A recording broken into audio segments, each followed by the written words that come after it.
आज के ज्ञान सरोवर में आप सभी का स्वागत है। और आज की कहानी भी काफ़ी प्रेरक है।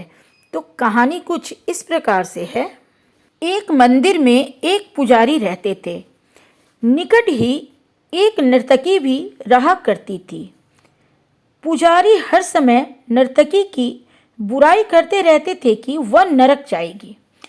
उधर नर्तकी मजबूरी में वह कार्य करती थी और सदा परमात्मा से अपने कर्मों के लिए क्षमा मांगती हुई प्रार्थनारत रहती थी।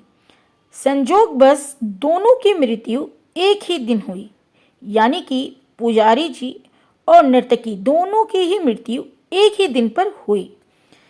चित्रगुप्त जी के पास कर्मों की गणना होने पर पता चला कि मन ही मन बुरा भाव रखने के कारण पुजारी के पाप बढ़ गए थे, जबकि मन ही मन प्रायश्चित वृत्ति रखने के कारण नर्तकी उत्तम फल की अधिकारी बन गई। वस्तुतः कर्मों का फल मनोभाव के अनुसार मिलता है। बाहर के कर्म से ज़्यादा महत्वपूर्ण यह हो जाता है कि कर्म करते समय हमारे मनोभाव कैसे हैं। इसलिए सदा पवित्र मनोभाव रखते हुए ही कर्म करना चाहिए।